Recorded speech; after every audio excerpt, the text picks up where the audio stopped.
ये कहानी है एक साधारण सी बहू की, जिसने गांव की चिलचिलाती गर्मी में पसीना बहाकर अपने परिवार के लिए कुछ ऐसा कर दिखाया कि पूरा गांव उसकी तारीफ करने लगा। ना कोई बड़ी दुकान, ना बड़ा शहर, बस थोड़ी सी हिम्मत, एक चूल्हा, कुछ देसी बर्तन और बहुत सारा प्यार, और बन गया बहू का गर्मियों वाला ढाबा। उत्तर प्रदेश के एक छोटे से गांव बसेड़ीपुर में रामदीन काका का घर था, मिट्टी से बना, छोटा सा, एक कमरे वाला घर, जिसमें उनका बेटा भोला, बहू कविता और दो छोटे पोते रहते थे। भोला रोज शहर जाकर मजदूरी करता और कविता घर संभालती। घर की हालत खराब थी, बारिश में छत टपकती, गर्मियों में मिट्टी सूख कर गिरती, और रोज की रोटी का भी ठिकाना नहीं था। गर्मी बढ़ती जा रही थी। गांव में 45 डिग्री तापमान, ऊपर से लाइट कटौती, और पानी भी मुश्किल से आता। एक दिन कविता आंगन में बैठी थी, माथे पर पसीना और दिल में चिंता। तभी पास से एक ठेले वाला गुजर रहा था। ठंडी छाछ लो, आम का पना लो। लोगों की भीड़ लगी थी। कविता ने मन में सोचा, क्यों ना मैं भी कुछ ठंडी गरम चीजें बनाकर बेचूं। इतनी गर्मी में तो 2 पैसे की ठंडी चीज भी सबको राहत देती है।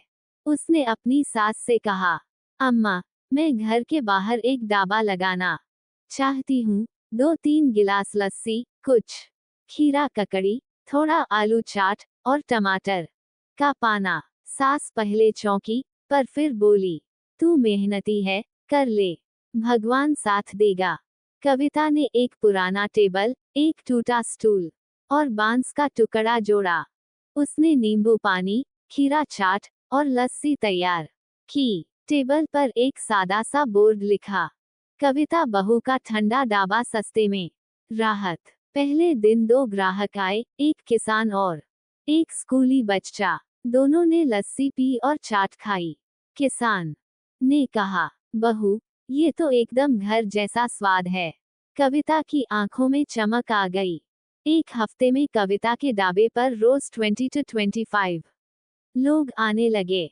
अब वो घर में आम का पना, बेल का शरबत, खट्टा आलू और बूंदी रायता भी बनाने लगी। गांव की औरतें कहती, बहू तो बड़ी चतुर निकली, लू में भी लोगों को ठंडक दे रही है। उसने बच्चों के लिए 1 रुपए में नींबू शिकंजी शुरू की और मजदूरों के लिए 3 रुपए की थाली, चावल, आलू टमाटर, एक कच्चा प्याज और बेल का 1 गिलास शरबत। 1 महीने में कविता का ढाबा गांव में मशहूर हो गया। गांव की चौपाल पर बातें होती, कविता बहू का ढाबा तो अब मिश्रा जी के होटल से बढ़िया है। गांव के स्कूल टीचर, आंगनवाड़ी की दीदी और पोस्टमास्टर सब वही खाने आने लगे। अब बहू ने ढाबे के पास एक छोटा सा मटका फ्री पानी का भी रख दिया।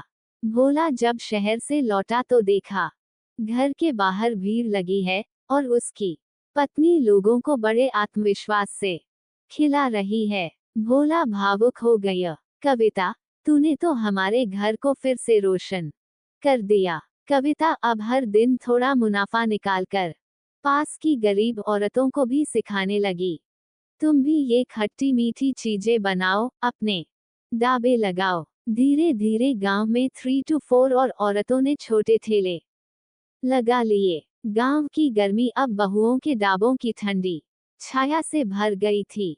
एक दिन सास चुपचाप कविता के ढाबे के पास बैठी थी। एक बच्चा बोला, दादी, आपकी बहू के हाथ का नींबू पानी सबसे बढ़िया है। सास के होंठों पर मुस्कान आई और आंखों में आंसू। ये बहू नहीं, हमारी घर की रौनक है। इसने गर्मी में भी ठंडक दे दी पूरे गांव को। जब इरादे मजबूत हो, तो तपती गर्मी भी एक अवसर बन जाती है। कविता बहू ने सिर्फ ठंडा ढाबा नहीं चलाया, उसने सम्मान, आत्मनिर्भरता और उम्मीद बेची, और सबको ठंडक दे गई।